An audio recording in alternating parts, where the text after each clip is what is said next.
For the past year, Hyperliquid has dominated on-chain derivatives trading. Nobody had come close to touching their market share or technology. But recently, one of the biggest names in crypto has been tweeting about Aster like it's the second coming of DeFi. With billions behind it and some truly unhinged features, could Aster therefore threaten Hyperliquid's reign? Today we find out. My name is Guy, and you're watching The Coin Bureau. First things first, none of this is financial advice. It's just educational content intended to inform you about Hyperliquid and Aster. Also, you should know that this video is not sponsored in any way, but if you do want to try out Hyperliquid or Aster for yourself, I've got good news for you. You can get a 4% trading fee discount and rebate on Hyperliquid and a 5% rebate for life and potential airdrop points on Aster just by using the sign-up links in the description or by scanning one of these two QR codes. This one for Hyperliquid, this one for Aster. So sign up quick to make sure you're making the most of those fee rebates and discounts. Okay, now, Hyperliquid started as Chameleon Trading in 2020, a crypto market-making firm run by Jeff Yan, a Harvard maths graduate who'd cut his teeth at Hudson River Trading, one of those high-frequency trading shops where they count latency in nanoseconds. By 2022, Yan had pivoted from making markets to building them, launching Hyperliquid as a decentralized exchange. The founding mythology is almost religious in its purity. Yan rejected all venture capital funding, railing against VC big bucks for creating a, quote, illusion of progress that inflates valuations without building real utility. To be exact, he said VCs become, quote, a scar on the network when they own too much of a crypto project. His exchange then would be entirely self-funded, bootstrapped, and built on merit alone. But then there's this rather inconvenient pitch book entry from the 27th of May 2024, showing Hyperliquid is venture-backed by 4 firms: Collab Plus Currency, Infinite Capital, Optimista Capital, and Rockaway X. Now, maybe it's misreporting. Maybe these are strategic investments that somehow don't count as VC funding. Maybe Yan's definition of venture capital operates on a frequency the rest of us can't perceive. Either way, though, there is some confusion about where the money came from. Meanwhile, rival perpdex Aster has taken the opposite approach, shameless about its money from day one. The founders remain undisclosed, but the project is backed by Easy Labs, the $10 billion family office of Binance co-founders Changpeng Zhao, aka CZ, and Yihei. Their strategic support includes what industry insiders call the Binance ecosystem synergies. Translation: when you're backed by the people who built the world's largest crypto exchange, hey presto, doors magically open. Now, Aster has in large part been tweeted into the limelight by CZ, who publicly congratulated them on their token generation event and praised features like hidden orders. Each tweet sent waves through crypto Twitter because, well, this is CZ's world and the rest of us just live in it. Now, the contrast between the DEX competitors couldn't be starker. One claims it rejected the very concept of institutional money while apparently doing the opposite. The other proudly leveraged Binance's ecosystem and connections from the start. One was built in the shadows, apparently with just 11 people. The other launched with arguably the most powerful dude in crypto as their hype man. But of course, origin stories don't execute trades, so let's look at what these platforms have actually built. Hyperliquid went for full vertical integration, building their own Layer 1 blockchain from scratch. They control every layer of the tech stack in-house, meaning there's no relying on Ethereum for settlement or Arbitrum for execution. Hyperliquid's blockchain, the consensus mechanism, the order matching engine, the liquidation system, everything is their own. And the architecture splits into 2 distinct components. Hypercore is the native execution environment that handles all the exchange operations: order matching, margining, liquidations, and settlement. Think of it as the engine room where all the actual trading happens.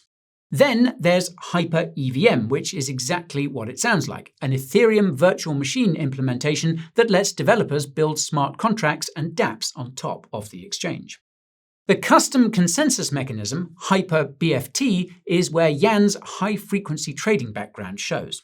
The system processes up to 200,000 orders per second, with sub 0.2 second finality. For context, that's faster than most centralized exchanges. Everything happens on-chain: matching, margining, liquidations, which means no dark corners where shenanigans can hide. The transparency is almost aggressive. Every order, every trade, every liquidation level sits there on the blockchain for everyone to see. Great for trust, potentially problematic when whales can see exactly where your stops are sitting. Now, feature-wise, Hyperliquid offers perpetual futures with up to 50x leverage and both cross and isolated margin modes. There is a vaults feature that enables social trading, meaning you deposit funds into a vault managed by someone else who trades on your behalf. You can follow successful traders, copy their strategies, and let them manage your crypto if you so desire.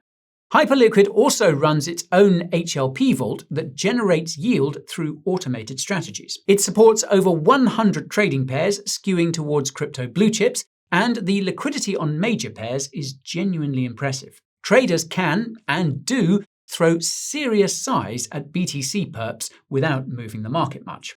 That's not something you can say very often in DeFi. Now, what about Aster? Well, they took the opposite approach architecturally: horizontal integration across multiple chains. Instead of building their own blockchain, they aggregate liquidity from BNB Chain, Ethereum, Solana, and Arbitrum. It's the why choose strategy. That means more flexibility, but also more potential points of failure. Now, Aster originally had two modes, Pro and Simple, which have now been renamed simply Perpetual and 1001x. Perpetual is what you'd expect from a traditional perps platform: full order book visibility, limit orders, stop losses, trading view charts. You can set up complex positions, use custom trading strategies, and see market depth. The interface design is clean, easy on the eye, and the rounded sans serif typeface creates an incongruously cute appearance for a derivatives trading terminal. Now, Aster's appeal to a casual audience is perhaps most apparent in the 1001x feature, which is always only one click away at the top of the UI. This is essentially one-click gambling. You pick a direction, up or down in lieu of long or short, set your leverage up to 1001x, and hope for the best. The platform handles everything else, including your inevitable liquidation. The default chart here is a simple line graph which tends to open on timeframes of 5 minutes or lower. And if you crank your leverage past 250x, Aster helpfully tells you you are in degen mode, so you'd better play it safe at 249x, not financial advice. On the bright side, it's MEV resistant, meaning bots can't front-run your trades as easily. There are no order books to read, no complex interfaces, no need to understand what funding rate means. But Aster's killer feature is arguably stock perpetuals, a feature notably absent from Hyperliquid. You can trade Apple and Tesla contracts 24/7, settled in USDT, with up to 50x leverage. The stock market's closed? Doesn't matter. It's Saturday? Who cares? Want to long Tesla at 3 a.m. with borrowed money? Aster's got you covered. And they've also introduced hidden orders, essentially a dark pool where your orders don't show up on the public book. It's meant to protect against front-running and liquidation hunting, and CZ himself called for this feature, and lo and behold, it was done. Meanwhile, another clever Aster feature is the ability to use yield-bearing assets like liquid staking derivatives as collateral for trades. So your ASBNB or USDF keeps earning yields while you're using it to margin trade. It's leverage on leverage, yields on yields for maximum capital efficiency. So, Aster and Hyperliquid's technical philosophies are worlds apart. Hyperliquid built a Formula One car, precise, powerful, designed for one thing. Aster built a Swiss Army knife attached to a rocket launcher. One's for traders who know exactly what they want. The other's for people who want everything, including options that, well, probably shouldn't exist. And now for the exciting part, the cryptos themselves. Hyperliquid's airdrop of Hype in November 2024 was by any measure wildly successful. Hype launched with 1 billion coins in total and a fully diluted valuation of around $40 billion. Those numbers sound insane until you see what they did with distribution. $310 million of those coins, worth $1.2 billion at launch, were distributed to 94,000 users. There were no venture capital allocations, allegedly, no cliff of tokens unlocking the next week. Just the biggest airdrop in crypto history going straight to actual users. And it doubled their user base overnight. Despite this massive cohort of potential sellers, though, Hype rapidly appreciated in value after the airdrop. And after the mini bear market of Q1 2025, it went on to have one of the strongest charts in all of crypto this year. Hype's rise has been fueled in no small part by Hyperliquid's aggressive buyback mechanism. Between 93 and 97% of all protocol fees go towards buying Hype from the open market and then burning it. Every trade, every liquidation, every fee generates buying pressure. It's a deflationary flywheel tied directly to volume. Now, the coin went from $3.90 at launch to an all-time high above $59 on the 18th of September. When your entire token model is we buy it back with real revenue, well, price tends to go up. Hype also serves as the gas token on Hyper EVM, provides staking rewards for securing the network, currently 16 to 21 validators, and offers trading fee discounts up to 20%. It's utility stacked on utility. Plus, Hyperliquid just launched its own stablecoin, USDH, in partnership with native markets, which should mean even more revenue as adoption of it picks up. And crypto asset manager DBA, which is one of Hype's biggest holders, recently published a proposal to cut the coin's supply by up to 45%. Specifically, the proposal cites the large 50% allocation of the coin to community rewards as a drag on Hype's valuation. This has proven controversial, though. Crypto VC Hasib Qureshi, managing director at Dragonfly, voiced his support for the proposal, dismissing the community rewards allocation as a, quote, amorphous slush fund. Another ex-user was less impressed, however, calling the proposal, quote, foolish and a disaster, and future emissions Hyperliquid's, quote, most powerful growth tool. Now, any changes will have to be put to a vote by Hyperliquid's governance members, including DBA. And this Hype overhang is looming at a serendipitous moment for Aster, which launched and airdropped its Aster token in mid-September. As Arthur Hayes' Maelstrom Fund put it, quote, CZ pushing Aster 2 months before Hype unlocks? Probably not a coincidence. And more pointedly, quote, you don't eat the crypto establishment's lunch and walk away unchallenged. So, how does the Aster token compare to Hype? Well, Aster launched with a maximum supply of 8 billion tokens and an initial circulating supply of around 1.656 billion tokens. They allocated 53% of supply, around 4.3 billion tokens, to airdrops. That's over half the entire supply going to the community, which is remarkably generous, but it's also a recipe for constant sell pressure. Now, if you're wondering how this is different from Hype's generous airdrop and upcoming unlocks, there are some key differences in how and when the tokens will be distributed. Hype had a one-off airdrop of around 240 million coins, or almost a quarter of the supply. More than a year later, though, the circulating supply is still only 270 million coins. The airdrop generated extreme FOMO, with Hype's price action after the fact luring in buyers who were kicking themselves for missing out on a life-changing amount of free crypto. Aster, meanwhile, has deliberately pivoted away from the Big Bang model. It's dedicated a little over half of its 8 billion max supply to community rewards through rolling airdrops and ongoing incentive programs.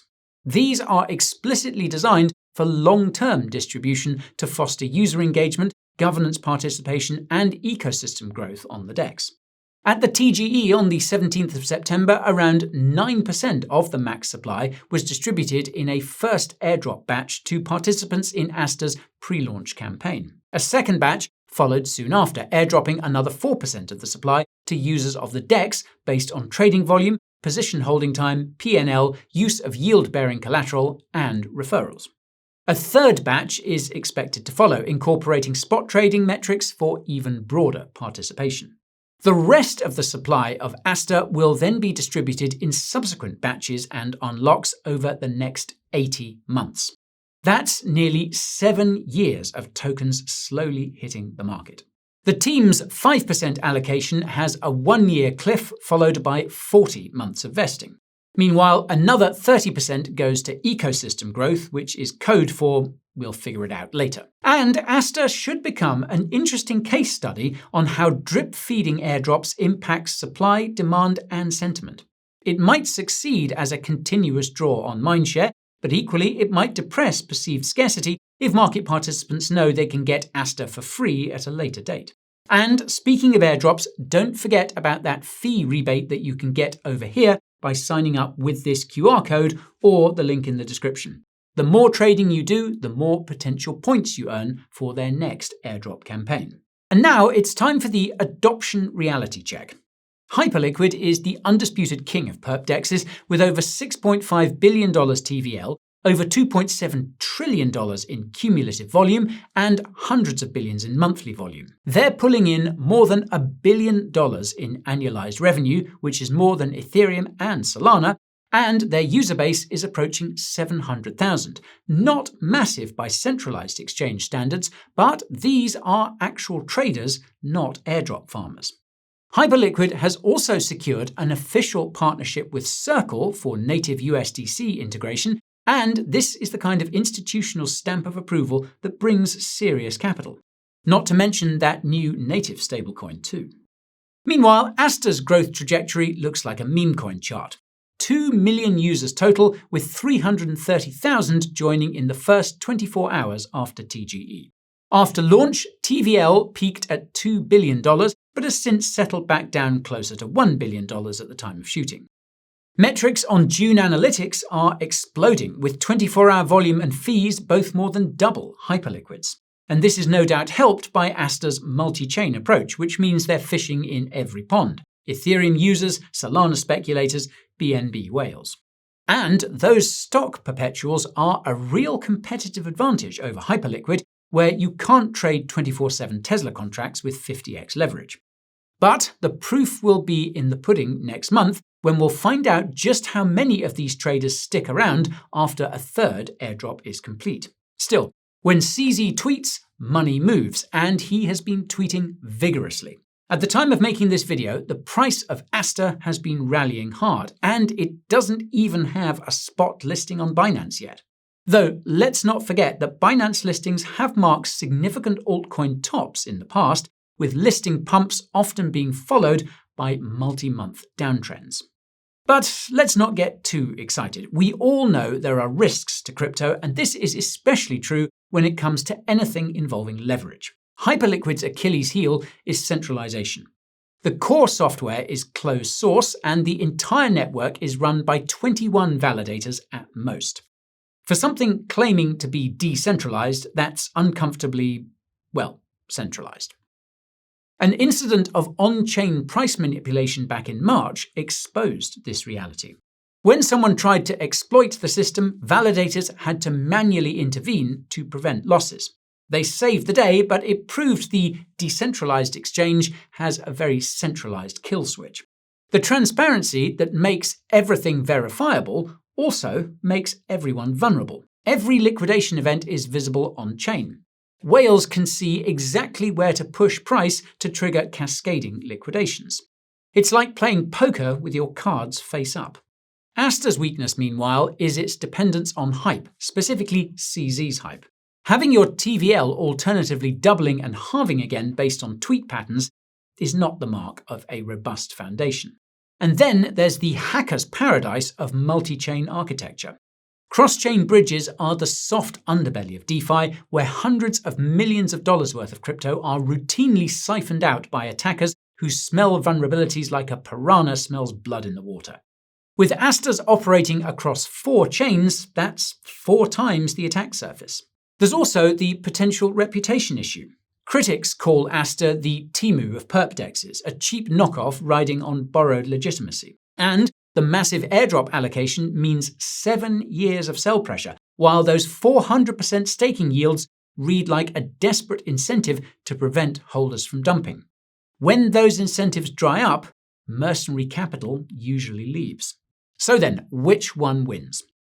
Well, Hyperliquid has arguably built a better trading machine. It's faster, more efficient, and generates real revenue with arguably more sustainable tokenomics. The tech is genuinely impressive, processing more orders per second than most centralized exchanges while keeping everything on-chain. That's as close to winning as you get in DeFi. But Aster might have the better strategy. Multi-chain means more users. Stock perps means unique products. CZ's backing means unlimited marketing budget. They're growing faster, innovating more aggressively, and they aren't afraid to offer insane features that nobody knew they needed, like 1001x leverage. So perhaps we can think of these as the two faces of crypto. Hyperliquid with the cypherpunk dream rejecting VCs, allegedly, building purely on merit, letting the product speak for itself. Aster, though, is crypto reality, backed by billionaires, marketed by influencers, offering whatever insane yields get users through the door. Based on the 5 metrics we've examined – origins, tech, tokenomics, adoption, and risks – Hyperliquid is the better DEX today. But Aster has got crypto royalty behind it, and frankly, that might matter more than having the better product. What wins is distribution, marketing, and being good enough at the right time. The market will decide which one it wants, and let's face it. Well, probably both. No. Now, if you want to try out Hyperliquid or Aster for yourself, don't forget to take advantage of our links down below in the description. That's all from me for now, though. As always, thank you for watching, and I'll see you next time. This is Guy, over and out.